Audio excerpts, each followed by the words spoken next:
Good morning, everyone. Please be turning to Deuteronomy chapter 23. Deuteronomy chapter 3, and we'll be taking up there. Before we actually get into the lesson, let me take this opportunity to wish everyone a great Christmas holiday. Juanita and I will be leaving shortly after the Amen is said this morning. And driving to North Carolina to spend the holiday with our son there. So certainly hope you have the very best possible holiday. Deuteronomy chapter 23. We hope to conclude that today and maybe get into the first part of chapter 24.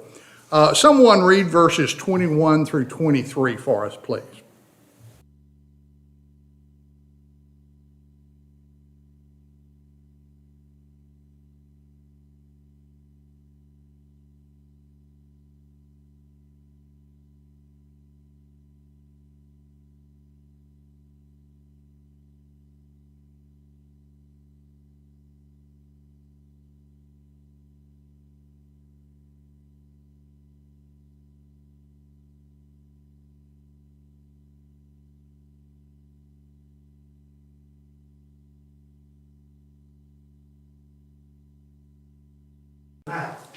Okay, we're in the section of Deuteronomy where basically Moses is picking and choosing various topics that he wants to draw from the law that has been given, first of all at Mount Sinai and a little bit later after that.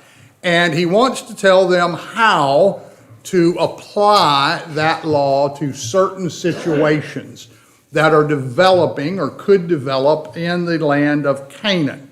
And this paragraph has to do with vows that would be made to God. And the basic lesson is very simple here. And that is, if one makes a vow to do something, what should the person do? He should do it. It's like keeping your word. It's a pretty simple concept that Moses is getting across them, except that he goes on to say if one does not fulfill the vow, then it becomes sin. So that's a little bit extra on there that he's putting in, because God considers people keeping their word to be a pretty important thing. And so it's sin to not do so when a vow has been made. Now, were they required to take vows? No. As a matter of fact, he goes on to say, nobody's requiring you to ever make a vow. But if you go ahead and you do make a vow, then it must be kept in order to avoid guilt. Whoa. Yeah. Oh boy. Talk about being under the lights now. Now I can't see anybody. But the idea was that you're not required, but if you do make a vow, you must keep it. A prudent person like myself would then conclude, don't make vows. That's the way out of that. Don't put yourself at risk in that case. Now, there is a somewhat of a controversy over whether vows and oaths refer to the same thing. Well, they are similar in some respects, but the scripture does make a distinction between vows and oaths. And that distinction is given in Numbers chapter 30 and verse 2, where it said that if a man vows a vow to the Lord, who is a vow made to? To the Lord, or swears an oath to bind himself by a pledge, he shall not break his word. The oath then, the vow was to the Lord, the oath was a pledge, and that, from the context, is made to other men. In other words, one can vow to the Lord that he's going to do something, but one would give an oath to other people that are not the Lord, that they were going to do such. In either case, must they keep their word? Whether it was a vow to the Lord or whether it was an oath or a pledge made to a person, didn't matter as far as keeping it and doing what one had promised to do. Whether it was a vow to God or whether it was an oath to another Israelite, truthfulness and trustworthiness were important. Because truthfulness and trustworthiness, do they not build a stronger society than where there's lying and deceit? Absolutely. And you remember, Moses is trying to build up the Israelite community when they enter into Canaan, when they're settled there, and he wants them to be successful living in Canaan. And truthfulness and trustworthiness would add strength to the community, whereas the opposite type of behavior would tear down the community. Now, today we do not maintain that strict distinction between vows and oaths that we see in the Old Testament. I mean, we speak of marriage vows, do we not? And those are made to each other when people are being married. But even our society acknowledges that vows and oaths do involve God. Whenever one is sworn in to testify in court, many times they're asked to place their hand upon what? On a Bible, involving God in that. When the president of is sworn in to that office, traditionally, what have they placed their hands on? Bible. And there's a whole study of what Bibles that various presidents have used. And there's a lot of stories and all about that. So the main thing is be truthful and be trustworthy. And as the saying goes, your word needs to be your bond. And don't turn back and don't not do what you've promised to do. Questions or comments on this paragraph? Okay, let's move on to the last paragraph in chapter 23. That's verses 24 and 25. Someone could read those for us. If you go into your neighbor's vineyard, you may eat your fill of grapes, as many as you wish, but you shall not put any in your bag. If you go into your neighbor's standing grain, you may pluck the ears with your hand, but you shall not put a sickle to your neighbor's standing grain. Okay, here's another situation that Moses is going to address that certainly they might run into once they get into Canaan, once they get settled, once they've got crops planted. It's again, this paragraph presents another situation and concept that, if practiced according to what Moses is telling them, would work towards building that sense of community and sharing within Israel. Basically, the rule was someone who was traveling through the crop land of another could consume small amounts of the crop to satisfy their immediate needs. And that would not be considered stealing. Today, we might think of it as stealing. I've been told that if you're walking down the road by an orange grove, don't dare go over and pick one up and start to eat it, or you could get shot. But in ancient Israel, such a thing would not be considered to be stealing. However, the text goes on to say that if they engaged in more extensive harvesting activities, if they brought bags to carry the stuff away in, or if they used sickles to reap the crop instead of just using their own hands, then that would be stealing, because that's going beyond just satisfying their immediate need. In that case, they're trying to profit from what belongs to someone else. This rule is God's way of balancing generosity to travelers with private property rights of the landowners. And so a certain amount of taking of the crop of someone else and limited amount was permitted, but going beyond that limited taking was forbidden. Now, we find this rule illustrated in Luke chapter 6. In the New Testament, you probably remember that.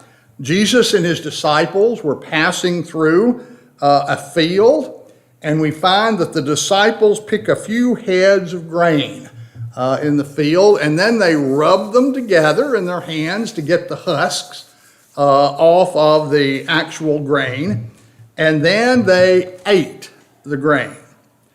But there were Pharisees who were watching. Pharisees who had Jesus derangement syndrome. And they wanted to find anything they could to be able to accuse him. And so they raised the objection that Jesus allowed his disciples to break the law of Moses. Now, they did not accuse him of allowing his disciples to steal, because they knew what Deuteronomy said in this situation. And this situation with the disciples fit in perfectly with what the rule in Deuteronomy 23 had to say. So instead, since it was a Sabbath day that this happened, they accused Jesus of breaking, or his disciples of breaking the Sabbath, and of Jesus condoning it. How did they get that they were breaking the Sabbath? Rubbing their hands with the grain. That's threshing. That's threshing the grain. So it's like 10 pieces of grain. It didn't matter then. That's threshing. That's work. And therefore, he has violated the law of Moses on the Sabbath. Of course, Jesus said that that was not a violation of the Sabbath, and he went on from there. But that story is actually going back to what we find recorded here in Moses talking in the last part of Deuteronomy 23. Questions or comments on this paragraph? Okay, next we're going to get into chapter 24. In chapter 24, the first paragraph is verses 1 through 4. We don't want it read yet. Just want to make a couple of preparatory comments. Remember, as we have emphasized, that we are in a section of Deuteronomy that deals with how the Israelites were to implement principles of the law of Moses when they had settled in Canaan, so as to best maintain peace, harmony, and ceremonial cleanliness. Remember, we talked a good bit in a couple of prior weeks about what activities, what things were clean versus unclean. And that's all part and wrapped up with this particular part of Deuteronomy. And the paragraph here, comprising verses 1 through 4, must be understood within the context of where it's found, within the book of Deuteronomy. Basically, we can say this: Moses is not stating any general law relating to divorce and remarriage here. Instead, Moses is doing what he's been doing all along in Deuteronomy. He's applying principles of the law to a specific situation. And that situation has certain conditions that are spelled out very explicitly within the paragraph. And certainly it's a situation that could arise once they had gotten in and settled in the land of Canaan. And that's what Moses wants them to know. If this particular situation comes up, here is how it should be handled. No more a general rule than all of the other specific situation items that we have covered in the past. Okay, someone read the first 4 verses of chapter 24 for us, please. When a man takes a wife and marries her, if then she finds no favor in his eyes because he has found some independency in her, and he writes her a certificate of divorce and puts it in her hand and sends her out of his house, and she departs out of his house. And if she goes and becomes another man's wife, and the latter man hates her and writes her a certificate of divorce and puts it in her hand and sends her out of his house, or if the latter man dies, who took her to be his wife, then her former husband, who sent her away, may not take her again to be his wife after she has been defiled, for that is an abomination before the Lord. And you shall not bring sin upon the land that the Lord your God is giving you for an inheritance. Okay. When we look at this paragraph, we see that Moses is again dealing with a specific situation. And this specific situation has 4 conditions. 4 conditions that he has established for it.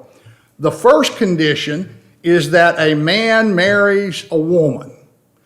And after a while, he becomes dissatisfied with her, or as it said, she loses favor in his eyes. And it goes on to say that the reason for that loss of favor that the husband has for the wife is that he finds some indecency in her. Now, so in connection with this first condition, we have to establish what is the indecency that he has found within her. Now, the Hebrew word that's used there and translated as indecency really means, literally, nakedness of a thing. Sorry, my Tennessee pronunciation is coming out there. Nakedness of a thing. That gives you a hint offhand of what really is being talked about here in this paragraph. Even further in that connection is that it is the exact same word that's used in the preceding chapter, Deuteronomy 23 and verse 14. Remember there, Moses was talking about how they should handle human waste when they were out in a military camp. And you remember they were told they were to take a tool with them. They were to dig a hole, deposit the waste in that, and then cover it up. Else the Lord would pass through and see some indecency within the camp. Same word for indecency there, that's indecency here. Back in Deuteronomy 23, it obviously had application to something being left uncovered that should have been covered. And I think that's the application and the meaning that it has here in chapter 24. This woman is being charged with having not covered something that should have been covered in her behavior. So it refers sort of figuratively to some sort of immoral or indecent behavior. And I think that's what the meaning of the word here is. Now there's some who read this and say, well, this indecency here cannot include adultery. Because what was the punishment for adultery? Death was the punishment for adultery. The punishment here is not death that's given in this, so they say, therefore, it can include adultery. But remember, as we've talked about before the death penalty could be applied in Israel, there had to be how many witnesses to the event? 2 or 3. Is it likely in a situation of adultery you're going to have 2 or 3 witnesses to it? Not really. It's sort of like, we've all watched the TV shows. The cops know who the murderer is. without doubt. But can they legally prove it in court? And I think that's the same situation here. The indecency may be adultery, but they're not the required witnesses in order to charge the woman with adultery. So that in that case, then this indecency provision could include adultery. It could include any activity that would fall within that immoral or indecent nature. She didn't keep the tent flap closed when she was changing clothes. It could be any of those types of things that was just not right behavior. That was, we would call indecent type of behavior. That's the first condition. The second condition he mentions is that the man who has found this indecency within his wife, that he decides to divorce her and to dissolve the marriage. He makes that decision. Does Moses require the man to divorce his wife? No, we don't see that here. It's a decision. He's something that he could do, but that he is not required to. However, if he does make the decision that he is going to divorce the wife, then there are three things that he must do. Number one, he must get a legal document or prepare a legal document that is called here a certificate of divorce. So first of all, a legal document. Secondly, he must physically present this document to his wife. This would be the equivalent of our concept of serving a subpoena upon somebody where you have to physically give it to them. Same type of concept here. He has to physically give the certificate of divorcement to his wife. And then after that, he has to order her to leave the house. Not only does he have to order her to leave the house, he has to make sure that she does indeed leave. In other words, if he gave her the divorcement, told her to get out, and she didn't, and he didn't do anything, then it's not a legitimate situation. Not all of the requirements that God had established would have been complied with. So that's the second, the decision to divorce and what was involved with that. Then we get to the third condition, and we move from conditions on the husband to conditions on the ex-wife, as she is now, and that is she decides to marry again. Situation could arise. Divorced woman, somebody else is willing to take a chance with her and decides to marry again and find somebody to marry her. Third condition, she remarries. The fourth condition is that her second husband finds the same problem with her that her first husband did. And so he now wants to divorce her just like the first husband did.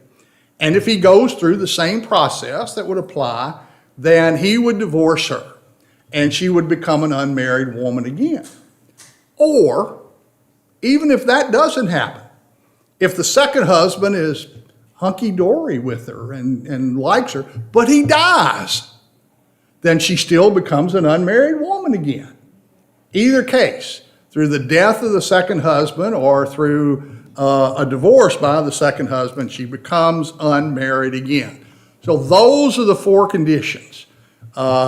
Marriage and finding some indecency, a decision to divorce that's there, the woman remarrying, and then becoming a single woman again. I think I did 5, but there's actually 4 on that. And Moses has gone through all of that to get us down to verse 4, because here's the application that he's making from this situation and from these conditions.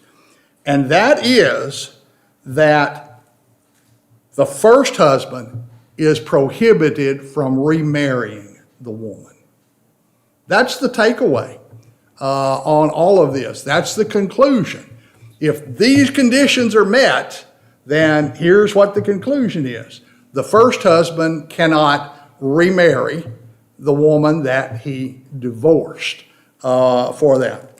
Why does Moses say he cannot remarry her? He says, because the woman is defiled.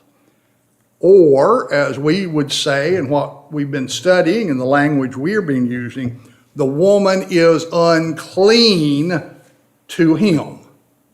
Why would she be considered defiled to him? There have been some who've speculated as to what the purpose of this rule was. Some have speculated that it was intended to discourage divorce among Israelites, among parties that even if they had the slightest thought that, okay, we'll go ahead and get a divorce. If the divorce doesn't work out, we'll get married again. And they say that's what the purpose of this law was. I think that's probably not the case in that. Others have said that the purpose of this was to stop wife swapping among Israelite men, that two men get together and said, well, we'll divorce our wives. You take my wife, I'll take your wife. And a year later, we'll go back to where we were, and there'll just be a little thing in between. Well, this would certainly prohibit that type of thing, but I just don't know that I see that being the real reason. I don't know how big wife swapping was in ancient Israel, number one, but it just doesn't seem like it rings true here. To me, I think the answer is the same as in all of the other Old Testament teachings on cleanness and uncleanness. Now, we looked at things that were clean, and God said were clean, and God said were unclean. And we concluded that we really can't offer good explanations. Why is a pig unclean to eat, but a beef tongue is okay? You know, it just doesn't always register. We come down to the final conclusion. Something was clean because God said it was clean. Something was unclean because God said it was unclean. And we don't have the intellectual power to be able to figure out what God's thinking was in all of this. Neither did the ancient Israelites. They just had to settle the fact that God said it, and therefore it's so. And I think that's the situation that we find here, is God said the woman was defiled or unclean to her first husband, and I can't tell you why, other than to say that because God said so, that she was. And remember now this whole thing about clean and unclean. A lot of times we try to couch it in the terms of sanitation or public health or avoidance of disease, and there may have indeed been some of that in it. But it all goes back to the fact that God is holy and that God wanted his people to realize that he was holy. And he wanted them to constantly be thinking about and reminded of his holiness. And I think that's the purpose of having things that were clean, having things that were unclean. Because then they had to constantly be thinking about holiness. You know, what's sacred, what's clean. And God is holy, therefore I need to be holy as one of his people. Moses is quite clear here in chapter 24 that if this particular rule is broken, if the first husband does indeed marry his divorced wife again, that it is sin. And even beyond that, it's described as an abomination before the Lord.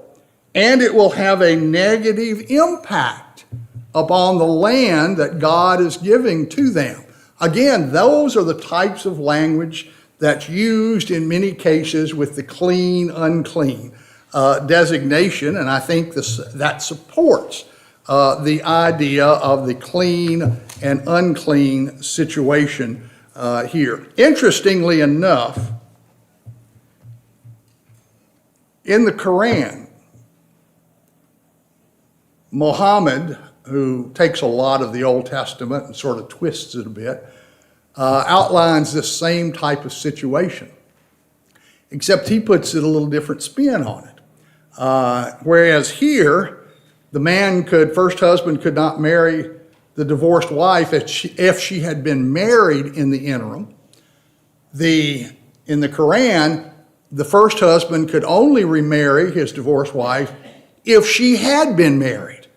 If she hadn't been married, then he couldn't remarry her. So you can see how that takes things from the Old Testament and just puts a different spin up on them there. It's led to, within Islam, where the situation would occur, what you might call fake marriages, fake second marriages, so that the wife would be married to somebody else for a brief period of time, and then she could be married to the first husband. Now, I don't know how long after Moses spoke these words here, first paragraph of Deuteronomy 24, before people began to misapply it and misunderstand it, but it probably wasn't very long before they did that. The greatest misapplication, I think, of this paragraph was during the time of Jesus, actually a little bit before Jesus was born, in which the Jews then took this paragraph, moved it out of the specific situation with specific conditions realm, and tried to make a general law or a general rule out of it. And then they tried to make it a general law about marriage and divorce. Then they began to draw conclusions from what they misapplied as a general law. And then they began to apply those conclusions to situations far different than anything that Moses ever had in mind. One of the classic examples of that was a Jewish rabbi by the name of Hillel. Now, it's interesting that Hillel lived in Jerusalem. His life overlapped with that of Jesus because Hillel didn't die till AD 10. So Jesus was just a boy when he died. Interestingly, Jesus at age 12, he was born about somewhere from 6 to 4 BC, but at age 12, you remember he went to Jerusalem with his parents, and they went to he left them when they went home, and he was found in the temple talking with the Jewish leaders. Perhaps Hillel was one of them. He was located in Jerusalem. He was a well-known rabbi at the time. But Hillel took this and said the term indecency that we talked about in verse 1 did not refer to just sexual immorality, but to anything that a wife might do to displease her husband. Does that broaden the reason for divorce very much? Yeah, it sort of does, quite a bit there. And he even used examples of what he was talking about. A wife incorrectly prepared a dish for her husband's dinner. Grounds for divorce. A wife burned a dish. Grounds for divorce. I got 5 more minutes. We're going to get through this today. 5 for that. We also read, of course, that's certainly way out in left field. We also read in the New Testament where the Pharisees that interacted with Jesus also had mistaken ideas about this passage as well. In Matthew 19, we have Pharisees who were seeking to test Jesus, and they come and they ask him a couple of questions. And those questions underscore their misunderstanding of Deuteronomy 24. First of all, they ask, is it lawful to divorce one's wife for any cause? In other words, they're asking, is Hillel right? And their purpose was clear. Half the people in Jerusalem, the Jews, believed Hillel and easy divorce. The other half said no, it had to be for sexual immorality. And they're thinking, either way Jesus answered, he's going to lose half his audience. We've got him on the horns of a dilemma. Except we know Jesus did not reside on the horns of the dilemma. He went all the way back to when God established marriage. One man, one woman for life. That was God's intent. And he tells them that. And then they follow that up, say, then why then did Moses command one to give a certificate of divorce and send her away? Well, number one, Moses did not command divorce. So they misunderstood it there. Moses allowed it to take place under certain situations. So I think here it shows their misunderstanding of what Deuteronomy 24 was all about. Jesus tells the Pharisees that divorce was never a part of God's plan for marriage, but that he allowed it. He allowed it in those preparatory stages of Judaism. Was Judaism preparing for Christianity? It was a preparatory stage. We've already talked about the fact that he allowed plural marriages. In other words, more than one wife. Did he not? During that period? Absolutely he did. So there were some things he allowed during that preparatory stage. Paul, in his speech on Mars Hill, told them that at one point there was a period when God winked at your ignorance, but not anymore. Now he commands all men to repent. Didn't Paul say that? Same type of concept. There was the preparatory stage, then we come to the kingdom stage, the establishment of church, the final dispensation that God has arranged for man, and things are different. They're not the same allowance that there had been under Judaism. The original in marriage and God's original intent for marriage was now to be restored within the New Testament, the church framework going forward. We're out of time. So I hope everyone again has a good holiday, and Rusty will be teaching the class next week, and Lord willing, we'll be back the 2 Sundays from now to take up with verse 5 of 24. Thank you very much.